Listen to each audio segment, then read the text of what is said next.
কি বললো এই টাকাটা জোগাড় হয়েছে, এই ছেলেটি হচ্ছে এই নাম, একে চাকরিটা দিয়ে দেবেন আর 2 লাখ টাকা আমি রাখলাম। তো দালালকে তো টাকা দিতেই হয়, বলে ঠিক আছে বাবু তুমি 2 লাখ টাকা রাখো, 6 লাখ টাকা আমাদের কাছে রাখ, এর চাকরি হয়ে যাবে।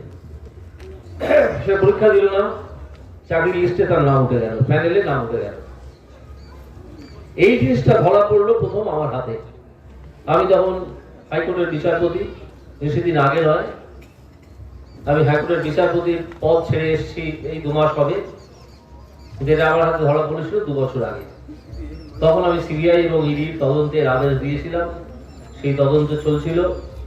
তার বিরুদ্ধে বিভিন্ন সময় এই দালালদের রাজা এবং চোরেদের রাজা এই অভিষেক ব্যানার্জি, মমতা ব্যানার্জি, রাজ্য সরকার, এরা সবাই সুপ্রিম কোর্টে যায়। সুপ্রিম কোর্ট আমার আদেশকে কোনোভাবে সেটিসাইড না করে, অর্থাৎ আদেশকে বাতিল না করে সব মামলাগুলো বান্ডিল বেঁধে একসঙ্গে আবার সুপ্রিম কোর্টের হাইকোর্টের ডিভিশন বেঞ্চে পাঠিয়ে দেয়। আমি তো সিঙ্গেল বেঞ্চে বসে দিয়েছিলাম, একা বসে দিয়েছিলাম।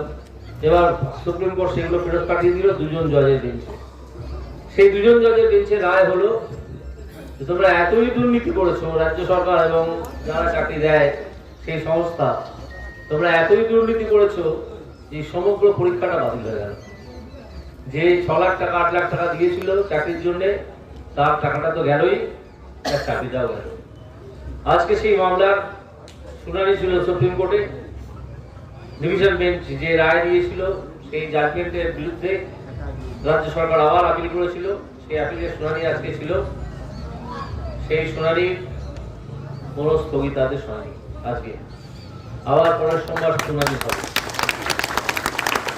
অপরাধের দালাল কিছু লোক আছে যারা কালো গাউন গায়ে দিয়ে ঘুরে, তারা চিৎকার করে বলেছিল এই যে 26,000 লোকের চাকরি গেছে, তো 2 মিনিটে আমরা সেখান থেকে অর্ডার নিয়ে চলে আসবো। তো কোথায় 2 ঘন্টা তো হিয়ারিং হয়েছে। আসলে এই চৌর্যবৃত্তি, এই চুরি এতই স্পষ্ট, এতই নগ্ন, যেখানে স্টে পাওয়া খুব মুশকিল। এখন আমরা জানি না সুপ্রিম কোর্টের মনে কি আছে। সুপ্রিম কোর্ট কিছু উপযুক্ত প্রশ্ন তুলেছে যে যদি যে খাতায় পরীক্ষার উত্তর লেখা হয় সেই খাতাগুলোই ধ্বংস করে দেওয়া হয়, তাহলে কোর্ট বুঝবে কি করে কে ঠিক উত্তর লিখেছে, কে ভুল উত্তর লিখেছে? এই খাতাগুলো ধ্বংস করে দিয়েছো তোমরা। এই প্রশ্ন আজকে সুপ্রিম কোর্ট তুলেছে।